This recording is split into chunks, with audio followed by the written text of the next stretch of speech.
Good morning or good afternoon, folks. Welcome and thank you for joining today's webinar on cybersecurity. Before we begin, just a couple of housekeeping rules. Today's webinar, it will be about 60 minutes and it will be recorded.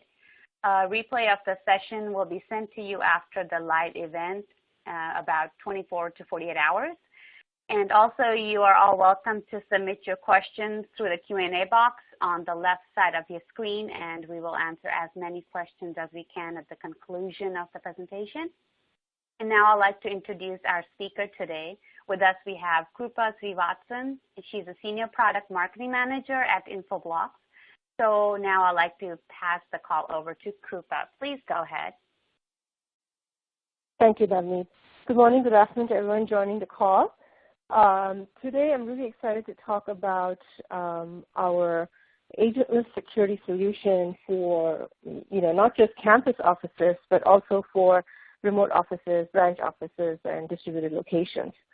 So, for those of you who are not aware, Infoblox has a cloud-based SaaS offering that can protect devices wherever they are within the corporate network, or they're roaming devices, or they could be devices in remote offices or branch offices.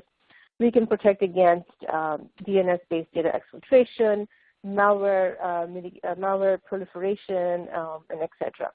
So in this particular webinar, what we're going to talk about is how we've kind of enhanced that solution to provide an agentless option for our customers.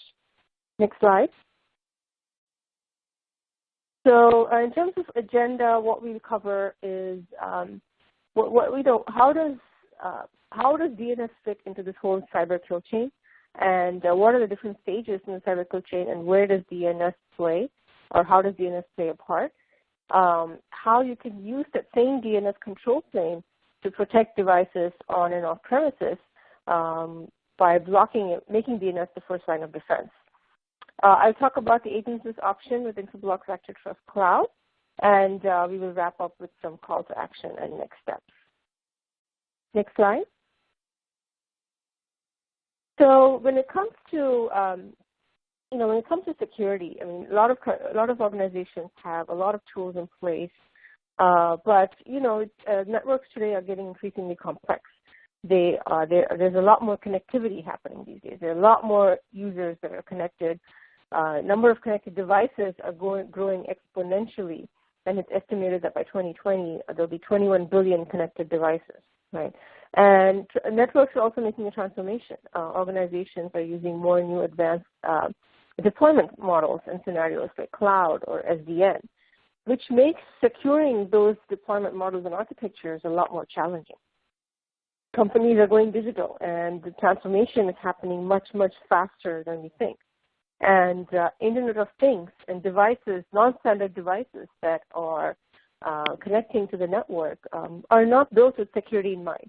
And what that does is it increases the attack surface. Those IoT devices could form botnets and launch attacks and things like that. So really, because of the evolving network environment, security challenges are just exacerbated. So it makes it really that much harder to really keep your network protected and your data safe. Next slide. So what that means is, we're seeing increased exposure to cyber threats, right? We keep hearing in the news a new attack or a new breach, that either is stealing, millions of user information records, or it's bringing down somebody's server and causing havoc. So in spite of organizations having a lot of tools in place, people are still facing these threats, right? Next slide. So DNS in the kill chain. So the kill chain is a well-known kind of scenario that describes how an attack unfolds, right? There are different stages that is being used in an attack. Typically, the malicious actor will, kind of first do some reconnaissance activity, try to figure out how your networks are configured, and they will then try to identify any weak points or vulnerabilities in your networks, right? Maybe it's old devices running old software. Maybe it's a misconfigured DNS server, things like that. So once they collect all that intelligence information, then they will decide which backdoor to exploit and deliver the payload, right? That's called weaponization. Once they deliver the payload, then they begin to spread within the network, exploit these vulnerabilities across the network, get the malware installed, and then reach their end goal, which is getting access to the sensitive information or the data. This information could be your competitive intelligence information, customer credit card numbers, social security numbers, etc. So as the attacks move through this chain, DNS actually is being used in a lot of these places. So the reconnaissance activity could be done using DNS queries. Delivery of the actual malware could also be done using DNS. Once the malware is infiltrated within the network, calling back to a command and control server to download additional malicious software is also done through DNS.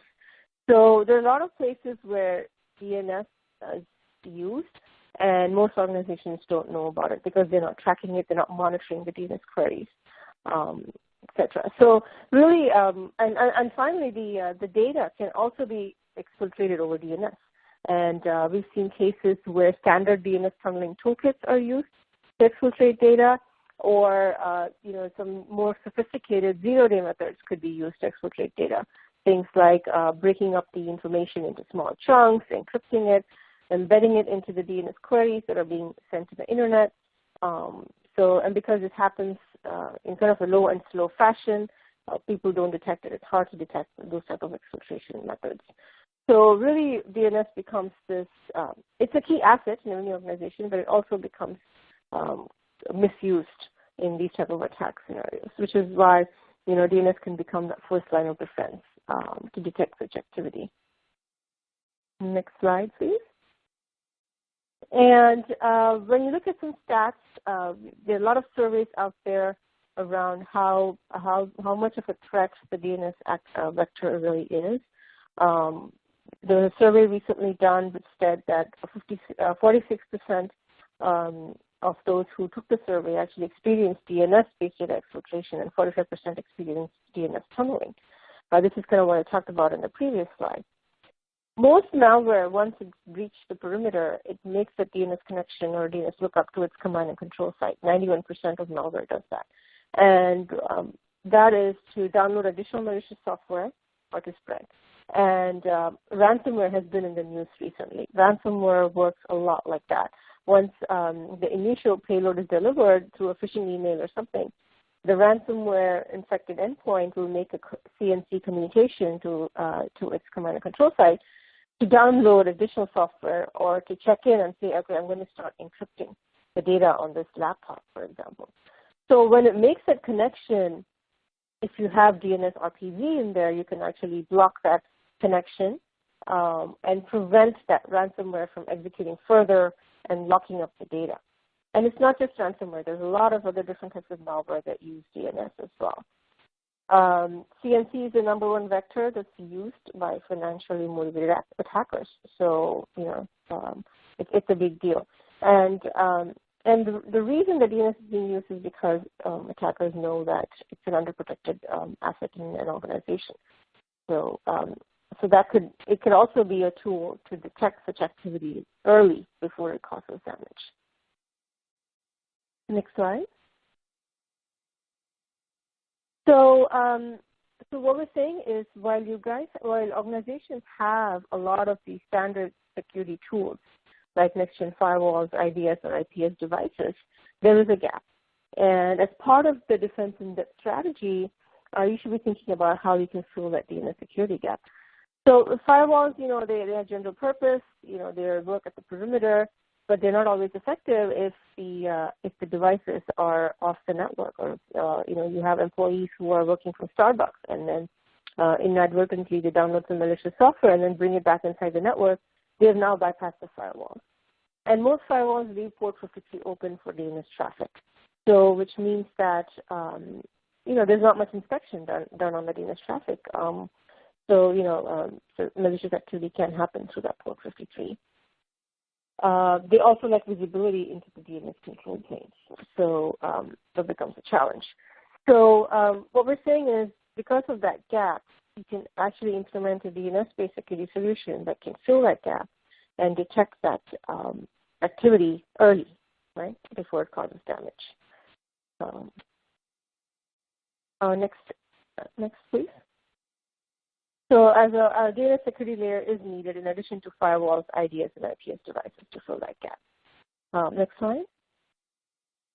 So when we think about roaming devices and remote offices, as I mentioned, you may have employees in working from Starbucks, or you may have your distributed remote offices who they're smaller footprints. So you may not be able to deploy a lot of infrastructure in those offices. And it's not just the remote offices, mobility. Mobility is a big trend. And, Gartner estimates that by 2019, 57% of workers who will not be desk-bound, they won't be in the office. So how do we protect those devices, right? And most of these organizations are concerned about data loss and malware when these devices are off the network. So, and in terms of remote offices, there could be challenges where some organizations might be backhauling all that traffic to the main headquarters, but then they have latency issues, and also they lose some geolocation capabilities as well. So that's not an ideal solution either. So there's a solution is needed to protect these roaming devices and remote offices. So let's do a quick polling question. I'll give you about 15 seconds to answer. For what reason would you consider using a cloud-based security solution? Is it to protect your devices that are off the corporate network? Is it to protect your remote offices or branch offices? Or do you just don't want to put any infrastructure on-premise? You don't want to modify what you already have in your network for deployment? Or is it just to get security fast without waiting to deploy all that infrastructure? Or if you have other reasons for considering a cloud-based security solution, you can enter other. All right, so let's move on.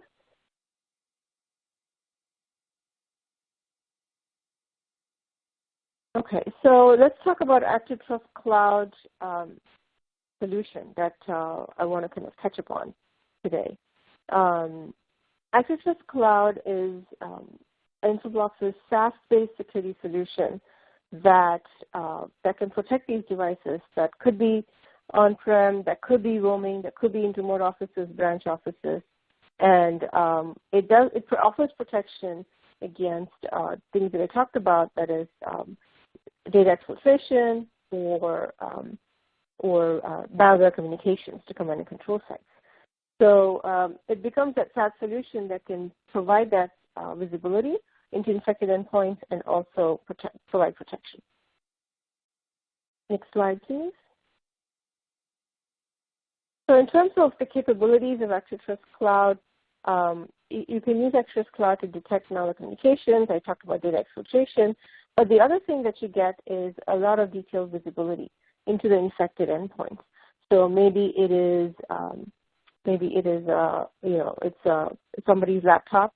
Maybe it is an IoT device that's that's infected and making a bad communication.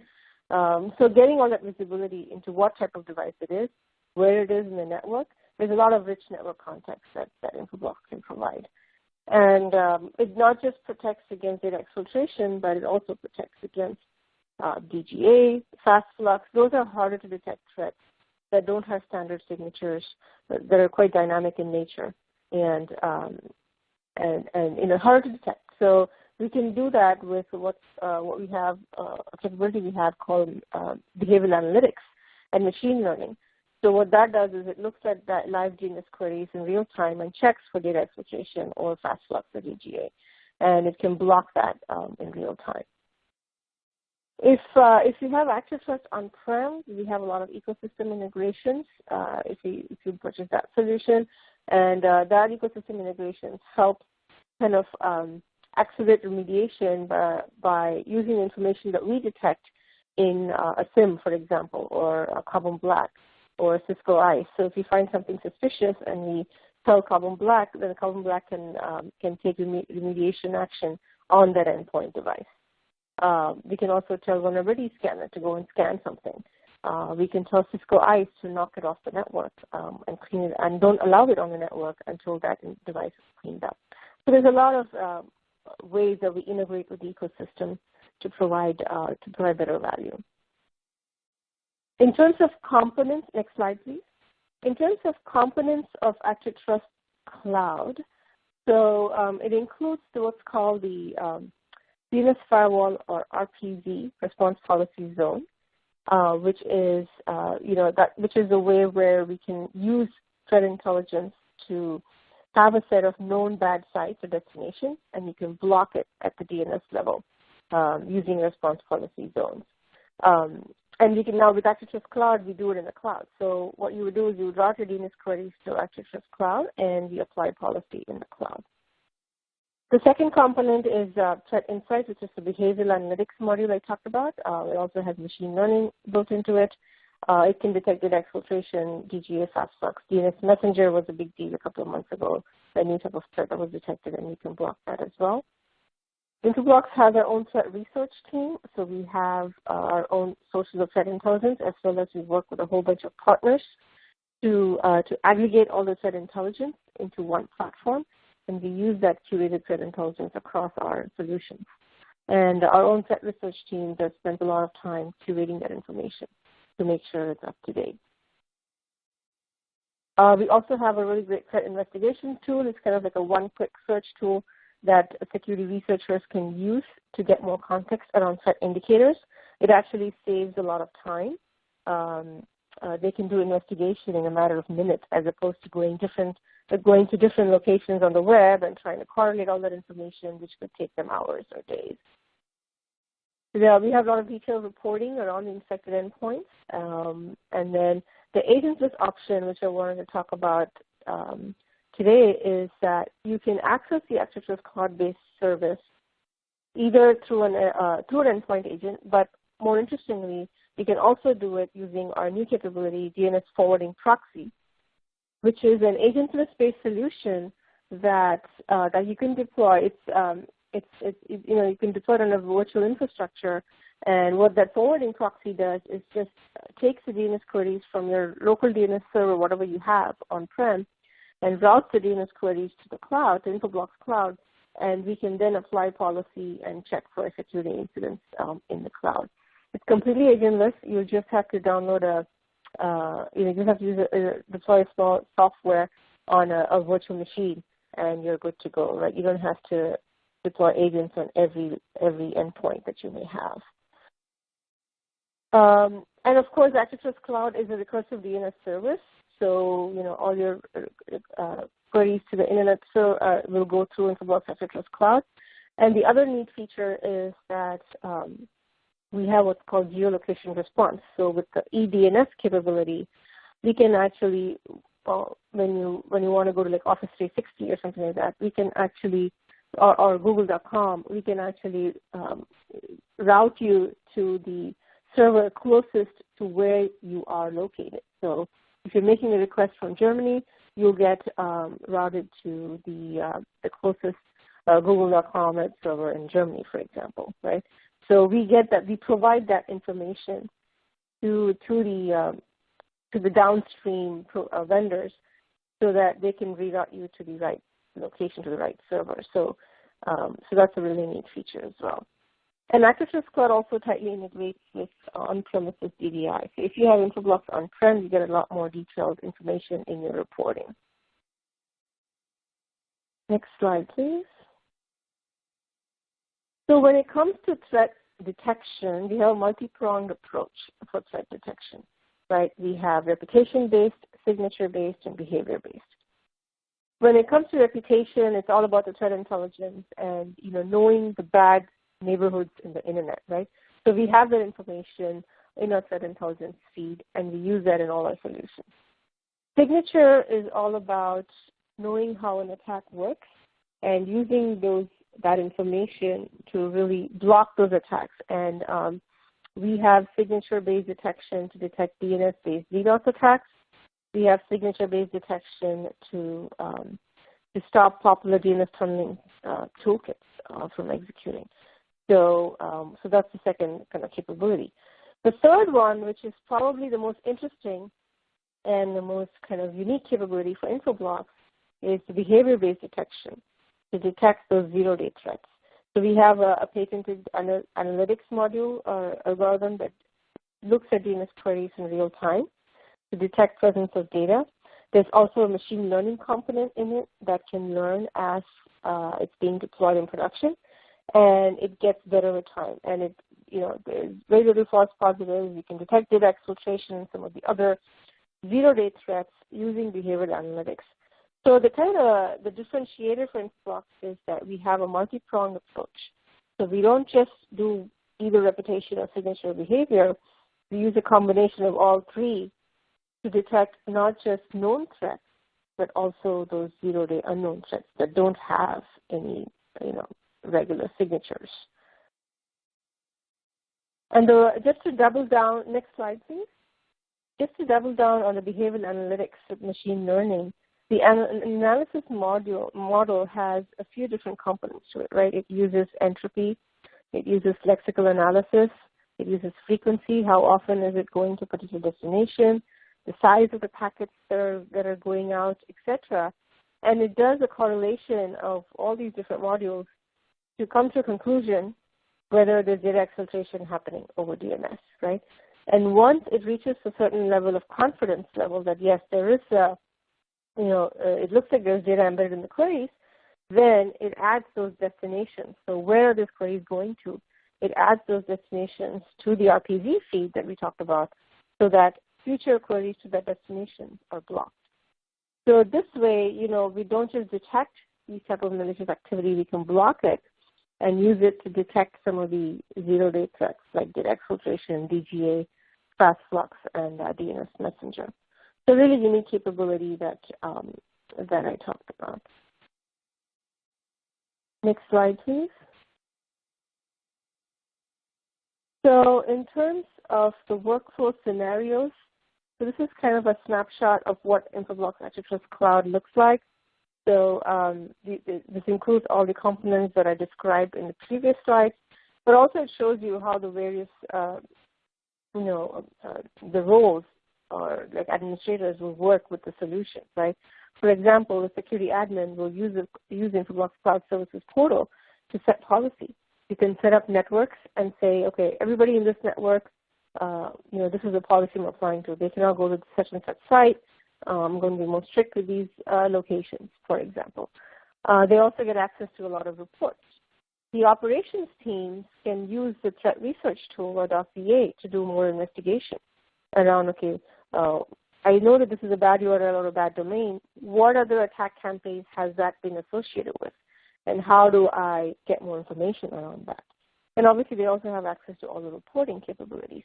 But the admin can now see which devices are infected, who is the user who's assigned to those devices, what has that device been up to in the past. So there's a lot of detailed information that we get with historical information. So there's a lot of troubleshooting that they can do as well. And in terms of accessing the cloud service, so if you have a remote office with the DNS forwarding proxy, you get that agentless solution and you get access to the cloud. If you are a remote office with no DNS forwarding proxy, you can manually forward the queries to Infoblox ActiveTrust Cloud, but then you lose the endpoint client visibility.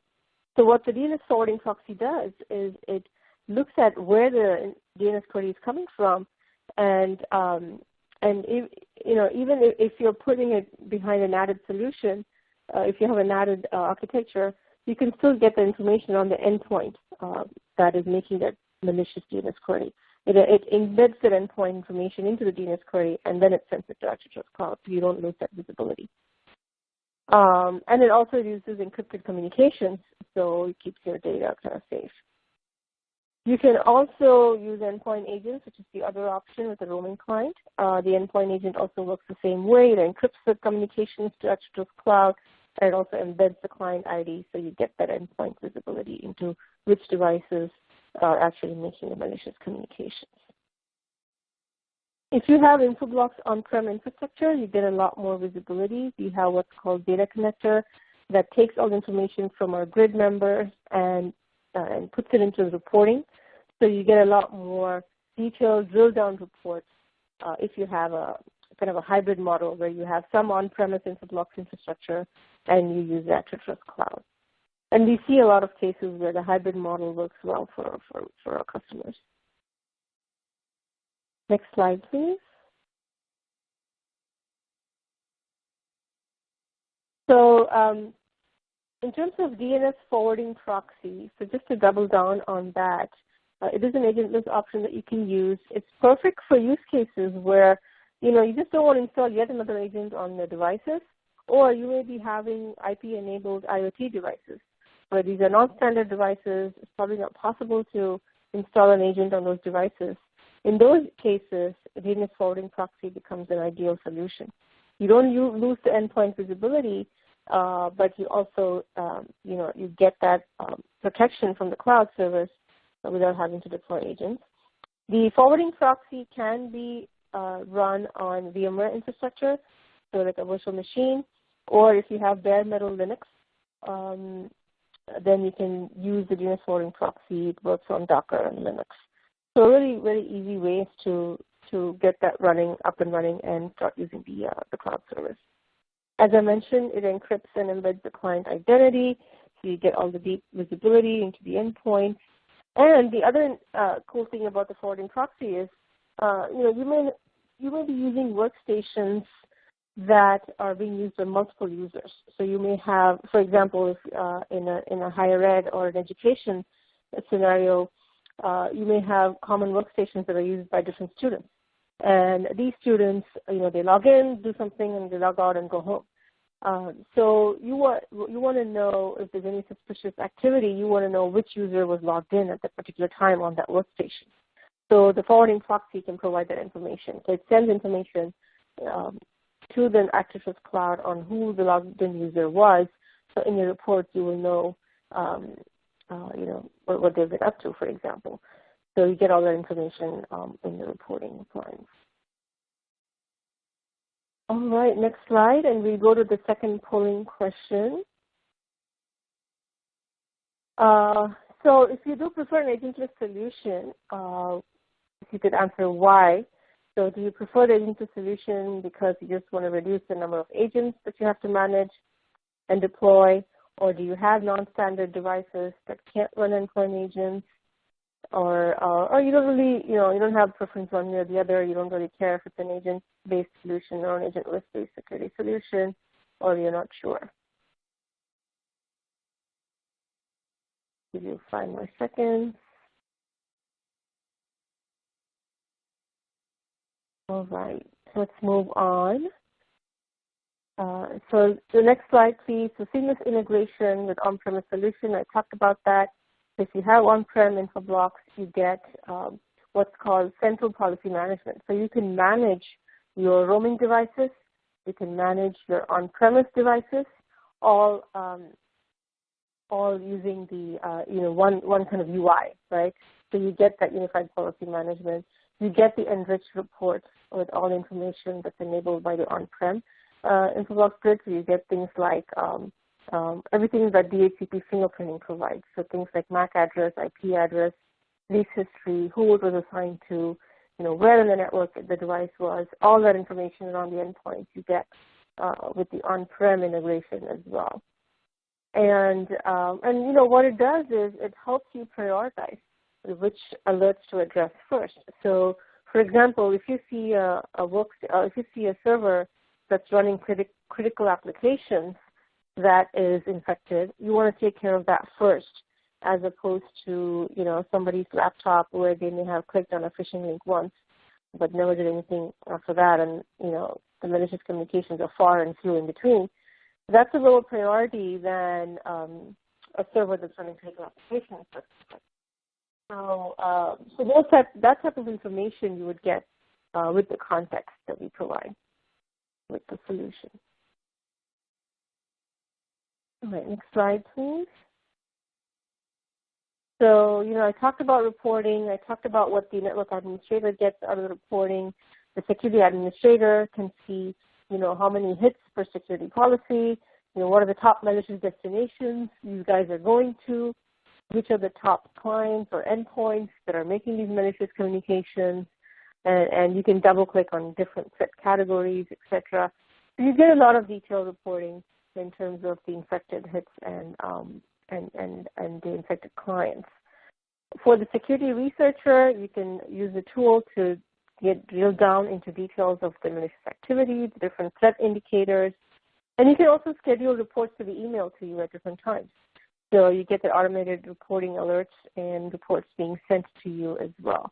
So really a lot of great information in the reporting.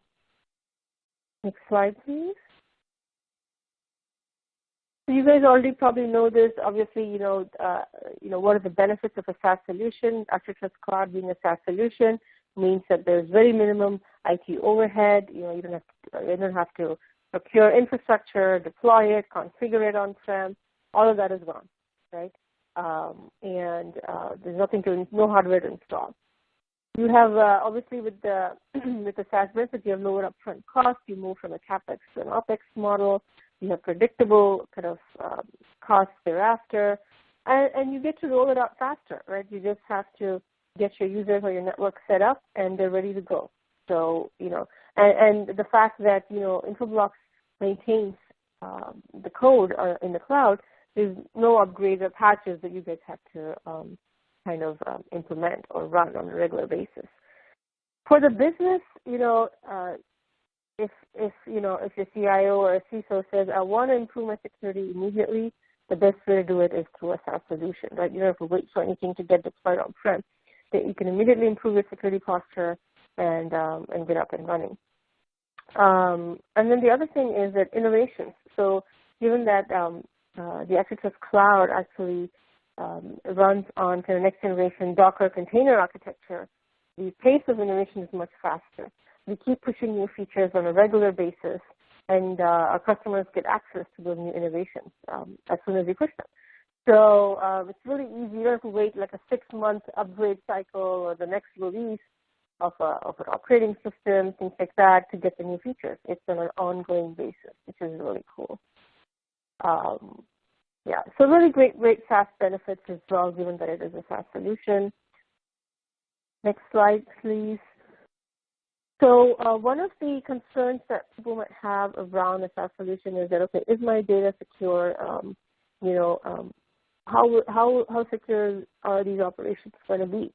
The ActiveTrust Cloud is actually hosted on Amazon infrastructure, so AWS in the backend, and we encrypt all the communication between the endpoints through the ActiveTrust Cloud service. So all the communication is encrypted. We've done a lot of penetration testing and code analysis. We keep all our software up to date and patched. And there's a lot of restricted access. You can restrict access based on location, etc. And then the data also is encrypted at where we store the data that's encrypted. And then you have unique API key for authentication. So we take we do a lot to make sure that the data stays safe and the communications are safe. The second question that most people have around SaaS services are, okay, what's the SLA? What if the service goes down, right? When will it get back up? What if I have an issue? So in terms of SLAs for the recursive DNS services, we maintain a 99.999, so the 5 nines uptime for core DNS infrastructure. If some of the security components are down, we will inform you. We have alerts if the security policies settings are not working, and we'll give you a rough estimate on when we plan to get it fixed. So we have a lot of proactive alerts that we send to our customer base. And also if there are any planned outages, you will get notification in advance of those planned outages. If you're going to reach your license limit, so one of the ways we license the SaaS service is through the number of protected users. So if you're reaching those license limits, we can proactively let you know that, hey, you signed up for a 2,000 user service, you're now, reaching 2,000. If you plan to grow further, we suggest that you go to the next licensing tier, things like that. Infoblox has our own NOC team that continuously monitors the service to check for uptime and check if there are any issues. So that's 24/7 kind of round-the-clock monitoring. And we have worldwide data centers just to make sure that all our SLAs are met. Next slide. So just to get started, it's really easy. We have on our download page an evaluation form that you can fill out for ActiveTrust Cloud. So you just sign up for that trial on our website, and you will get information on how to access our service, how to get access to the service with a user ID and a login and all of that. And then if you want to use the DNS forwarding proxy or the agent, you can download it from that site, and then you're good to go, right? As soon as you download the agent or the forwarding proxy, you have the device registers, all the devices register with the Infoblox service, and they're now protected. The agent also can be deployed using standard mass deployment tools like SCCM. So if you guys are already using some of those tools, you can mass deploy it, 742.1 and all of that. So you have both options, and really easy to get them running. Get them running. Next slide. Okay, so before we go to Q&A, just as a summary on kind of why Infoblox, as I mentioned, we use a multi-pronged approach to detect various types of threats, including data exfiltration, malware, and DDoS attacks, with the reputation, signature, and behavior methods that I talked about earlier. We are the only DDI vendor. DDI is DNS, DHCP, and IPAM. So we're the only DDI vendor to offer that hybrid model where you can use on-premise infrastructure if needed for your on-premise clients, and you can use the SaaS service for your roaming and distributed locations, or you can use SaaS in your campus environment as well. So we give that flexibility and for our customers for either on-premise deployment or a SaaS solution. And if you have a hybrid model, you get the unified policy management and reporting. And the other thing I talked about was all the context and the actionable network intelligence that we provide to other security tools to prioritize remediation and take action based on risk, as opposed to randomly addressing alerts. So next slide. I think as in terms of next steps, you can sign up for the free 30-day trial I talked about, and you can engage with your sales teams to discuss the security architecture. So talk to Infoblox about which option is right for you, on-premise or cloud, or maybe a mix of both. You can always use our Infoblox sales team to have those discussions.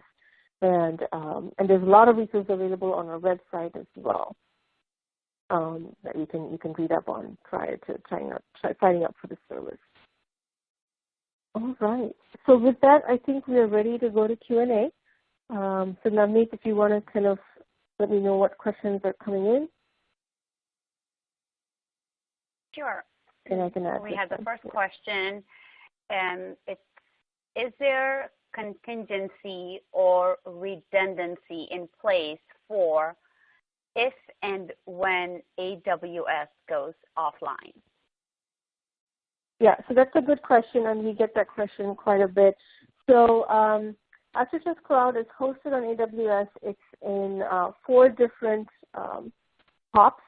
So we have one in the East Coast, one in the West Coast of the United States, and then we have one POP in Europe and one in Japan, Tokyo, and it's hosted on multiple data centers around the world.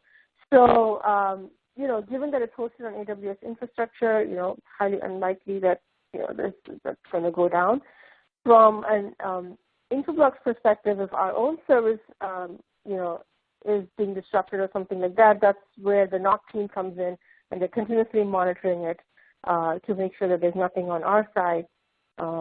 Even if AWS is up, they continuously monitor to make sure that our services are up and running.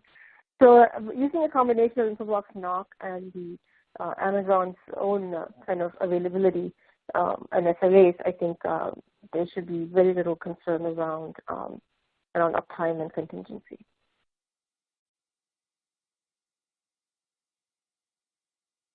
Okay, sounds good. And we have another question asking, how do you stop users from getting around the use of the forwarding proxy?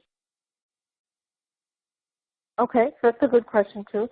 So if you have deployed the DNS forwarding proxy, and what you have to do is make sure that your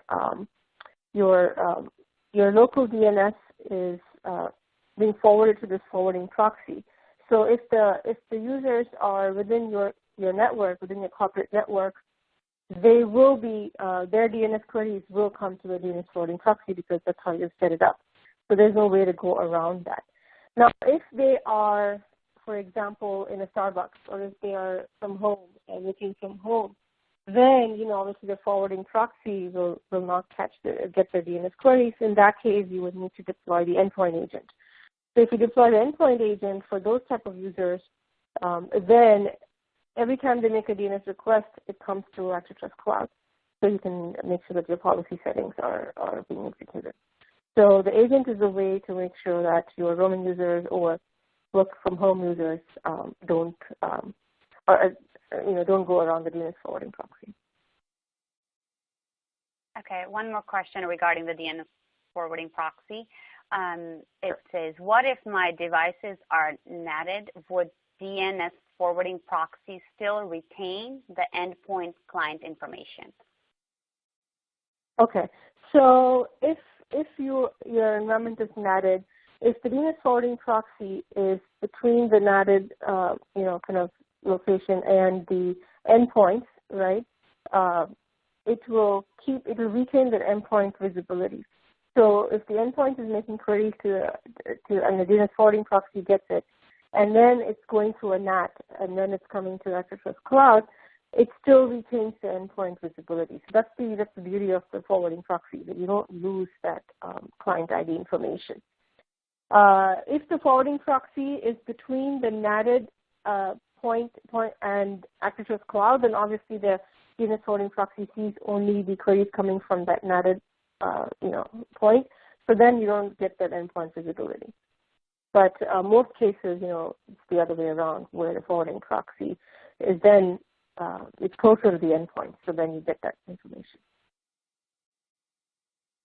Sounds good. And another question, it's asking, does encrypting the DNS queries add latency to the DNS resolution?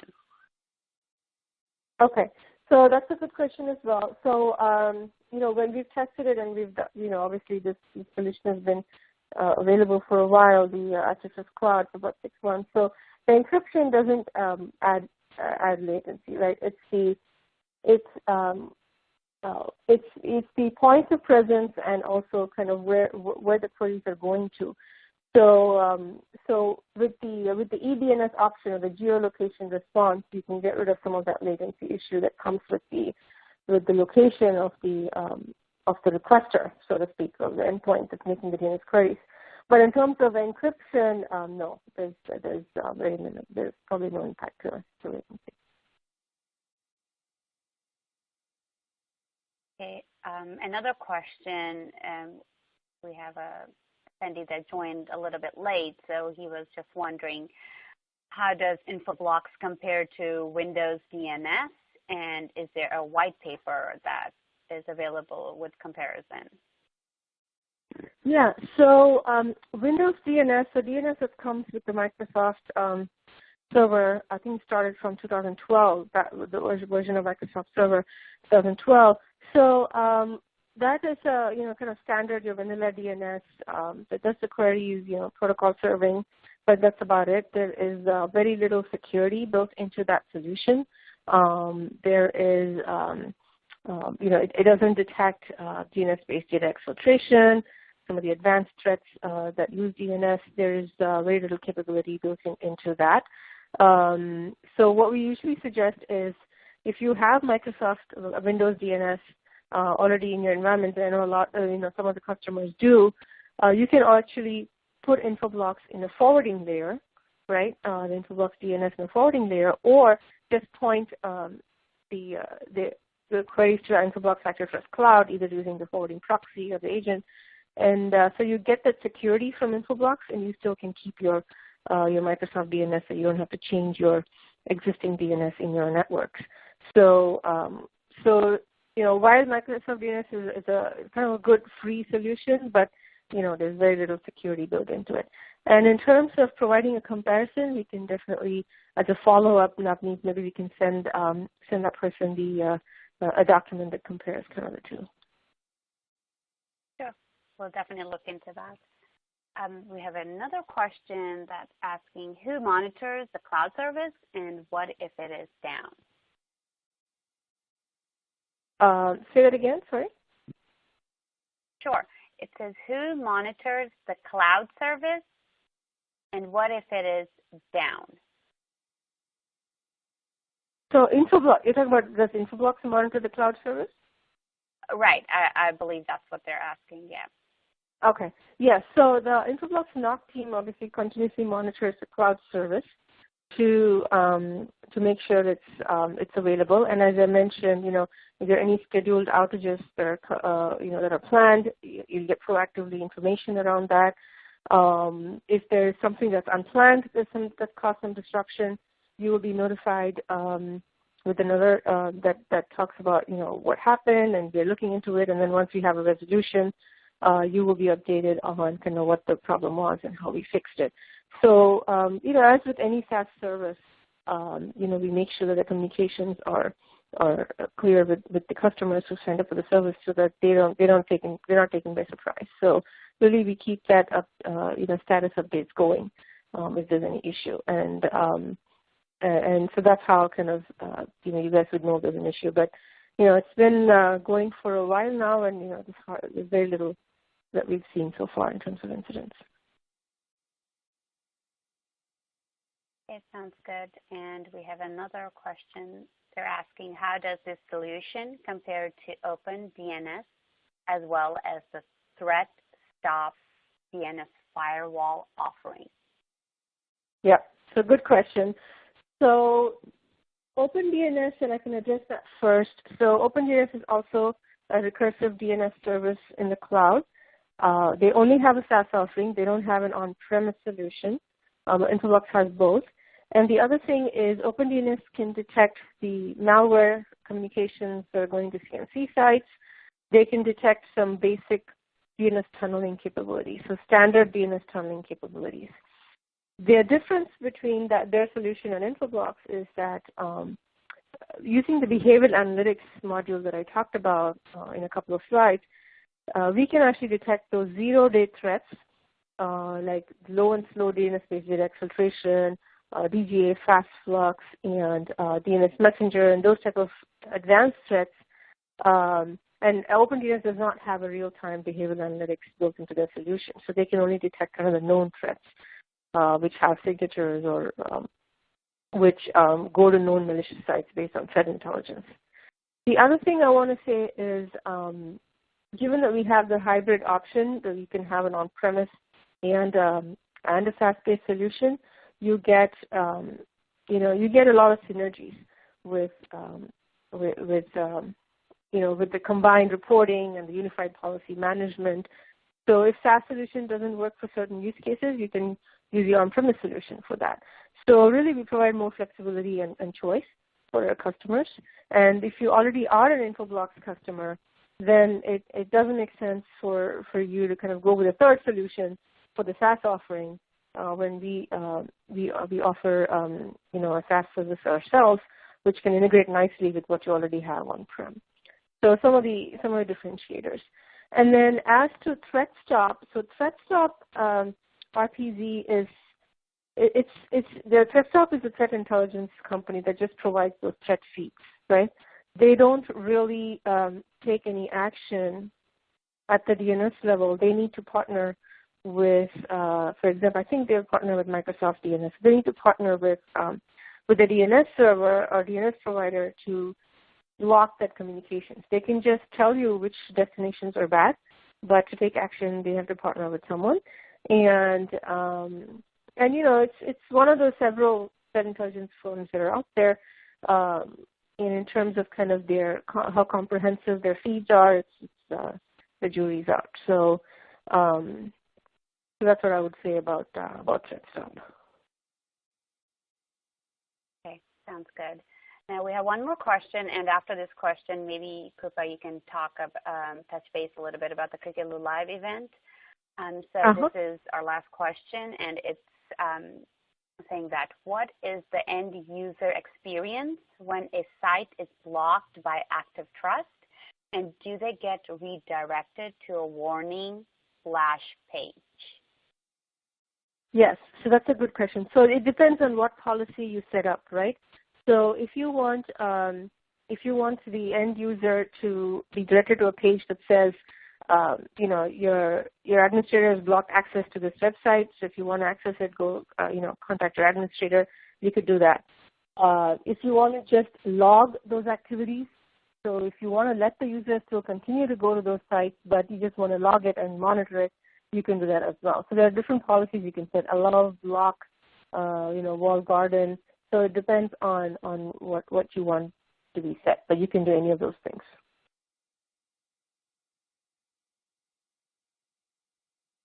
Okay, I'm just going to go on the Cricket Live slide so you can talk a little bit more about that. Yeah, sure. So one of the things I wanted to point out is that we have a really good another event that's coming up called Cricket Live. If you're not familiar with Cricket, Lou, he is he's a DNS guru. He's written a book all about DNS, and he also has been a big advocate for DNS security for many years now. And he's a well-known and respected industry thought leader. And we're actually doing an event with him sorry, I forgot the date. What is it again? Sorry. June 20th? Yeah, June 20th. Yeah. It's going to so be, yeah. We are doing the event on June 20th, and he's going to be talking with another industry thought leader, Paul Vixie. If you guys, you might have heard about him as well.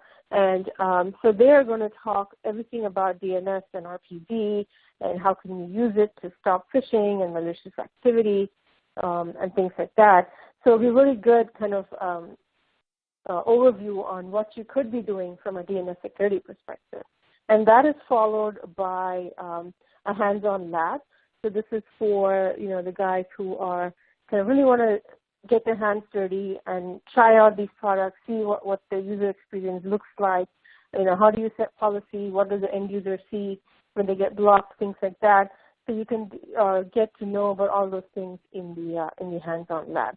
So if you haven't already registered, please go ahead and register for the event in this URL that's shown here, and you will receive more information after the event as well. All right. So with that, I think we can wrap up. And thank you so much for attending the webinar. And as always, let us know if you have any additional questions after the webinar. Thank you.